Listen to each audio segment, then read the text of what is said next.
Hey guys, I just want to commit this video to all the people who have a partner who has had surgery, life-threatening surgery or debilitating surgeries, any kind of surgery that requires a length of time to recover. There's so many things that goes on in the process of having surgery.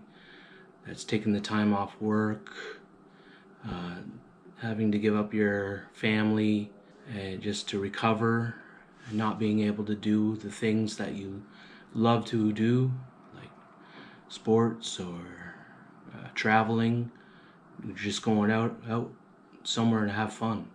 My wife had surgery. She had a ankle fusion. She had a TTC procedure, a bone graft, and a tendon transfer. She had her Achilles tendon transferred and wrapped into the top of her foot so that it would have a more of an ability to move up and down. It's only been about 3 months now that she had the surgery, and it's been a long 3 months. I have to admit it. It's been a long 3 months. She's had so much pain. She's struggled with infections, pains, sickness, just weakness, and all kinds of things that she's experienced. And it's a long journey. It's gonna take a long time. They say at least 12 to 18 months to finally get some comfort.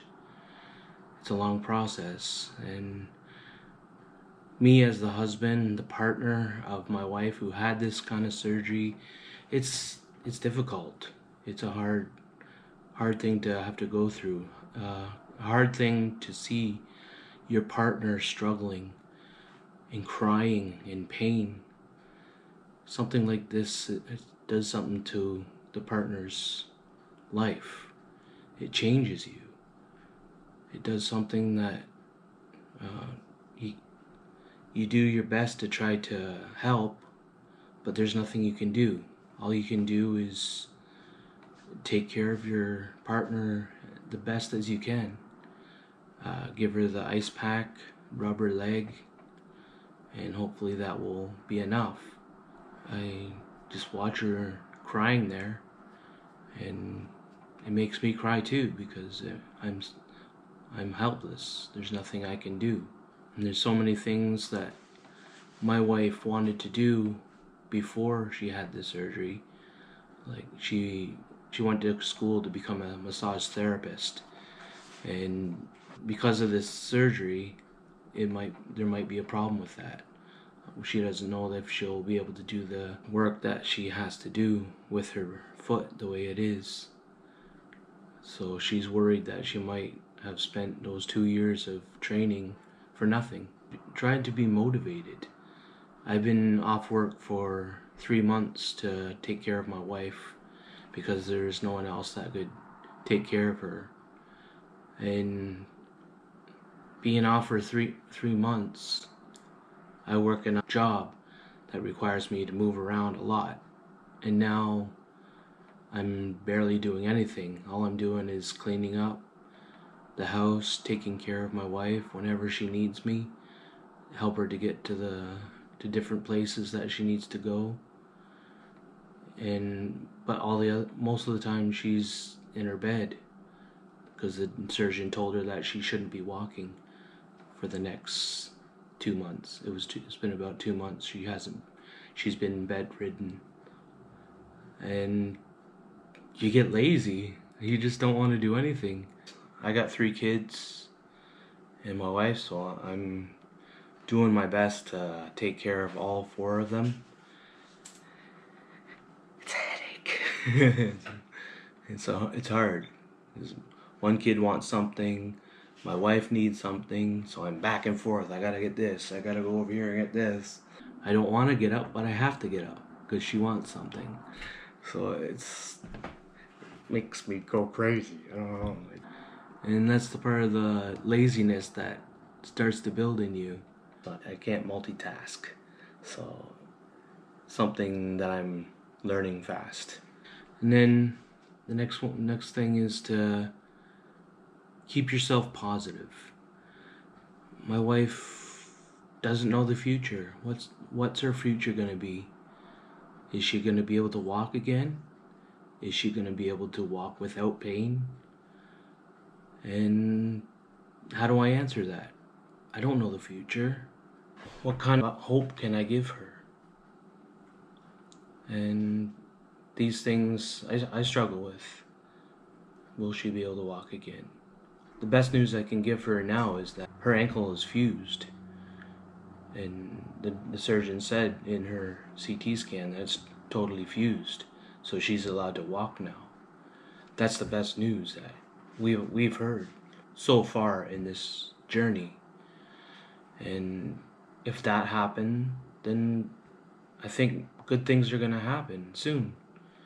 All she has to do is keep herself motivated, keep herself positive, knowing that if she keeps practicing, keeps walking, then she'll be able to walk in no time without pain. That's our hope. That's the only hope that we can have. And the next thing, the good thing about this whole thing is I discovered some new talents that I never thought I'd had. And one of those things is I'm a good cook. I couldn't believe it myself. I've been cooking pork belly. I've been cooking meatloaf, fish. This week I just made my first cake. I've never done any of that before. It's amazing.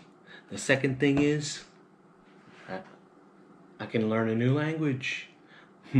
My wife speaks Bisaya. She's from the Philippines, so her language is Bisaya. I'm starting to learn a new language. All because I'm here, taking care of my wife.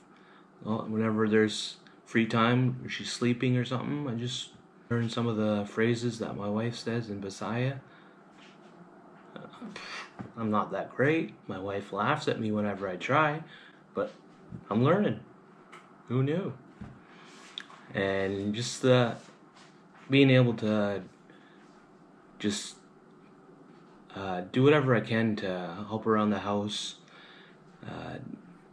like cleaning up and cooking the meals. That's something that, as a partner who is dealing with someone who has had surgery and isn't able to be able to move, that's something that's a big part of being able to be there to help out. And it's tough. Now we understand what our partners go through, because there's a whole lot of things that they can't do, because there's a whole bunch of things that they're used to doing and now they can't do it. So it's our responsibility now to do all the chores and all the responsibilities that our partner had.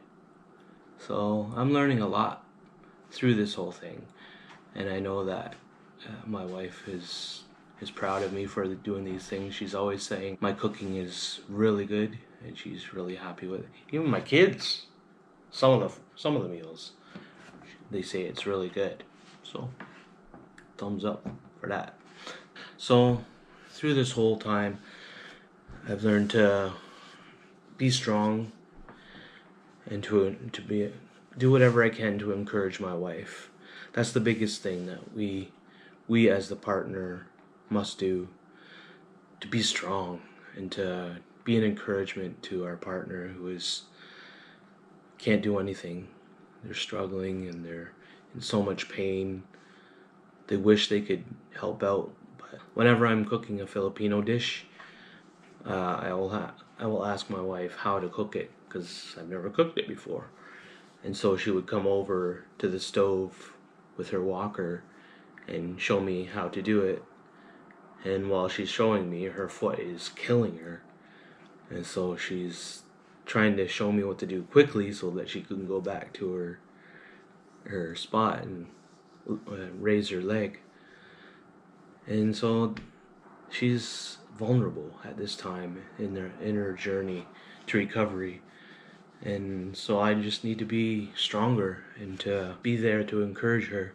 And I do that by taking care of her, giving her hugs, sit there beside her whenever she needs me, and just to be there to put my arm around her and tell her I love you. I love her so much, and I'm so glad that I have this opportunity to show her how much I love her.